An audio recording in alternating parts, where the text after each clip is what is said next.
Hi, I'm Beverly Holden, and I've been sharing my journey of leaving the church and embracing spirituality. And one of the ways that I've been doing that is studying A Course in Miracles. Well, today I'd like to talk about trust and faith. That's something that I haven't always had. It's something that I've had to learn to do. And when I was in the church, and even after I left the church, I didn't have a lot of faith in myself, and I never thought that I didn't have faith in God, but I would worry all the time, and my prayers were constantly, help me," and I just had a lot of negative feelings and clouds hanging over my heads, and just I didn't have a lot of faith and trust. Period. So now, um, I want to talk about faith and trust, but I also want to talk about these obstacles that we've created, uh, obstacles to love. Every one of us have succumbed to programming, to conditioning, to just um, societal prohibitions, shame, guilt, you name it. We've been participants of and have um, have succumbed to those energies and beliefs. And so the issue is here now that we're here on Earth. I feel like it's one of the purposes of my being here is to remove those boulders and rocks that I've laid on top of me to love. Those because underneath all of those obstacles is pure love. We just don't see it because we've got all of this programming and conditioning, all of these things on top of it, and we just can't see it. So that's where our faith and trust comes in, because nothing that happens to us is happening to us. It's happening for us. And our souls, we don't have to figure things out, because our soul knows the way home. It knows what to do. Our higher self has gotten me this far, she'll get me at the rest of the way home.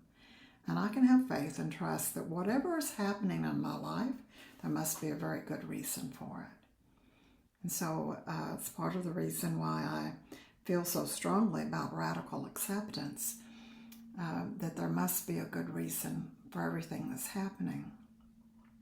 So one of the fun examples I like to share with people about trust and faith is something that happened to me a few years back. When I left my husband, I moved in with my daughter, and she was gracious enough to let me live with her in her home, and we had fun fixing up the house and doing repairs and decorating, and I didn't mind putting money into her home.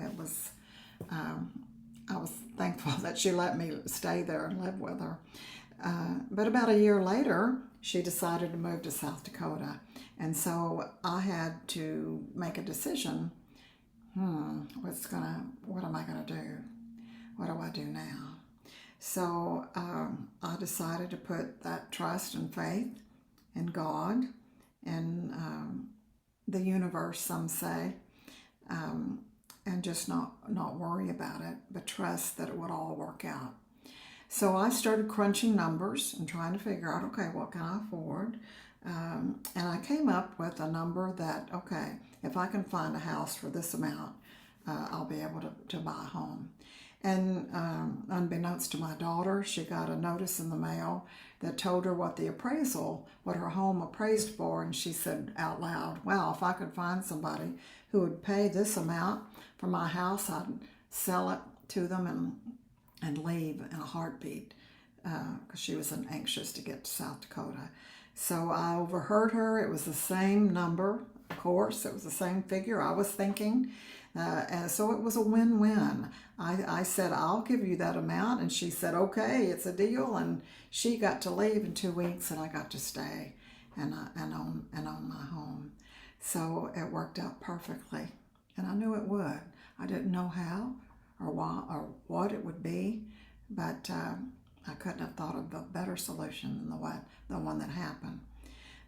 That is just one of many examples, and all of you, I'm sure, could come up with many times where when you had faith and trust, everything just worked out for your highest good. And that's what I want to reinforce today, is we don't have to worry. We don't have to fret. We don't have to be down because we don't know. We really don't know what anything is for. And what I've noticed is my soul is great at creating scenarios in which there's a lesson I need to learn. And so I will create a scenario for me to go through that opportunity to make a decision to choose fear or to choose love. And my soul knows how to get me where it needs to go. And so we are all loved. We are all cared for. We are all nurtured. The universe has our back. There isn't anything to worry about. Thank you for listening. Please join me next week.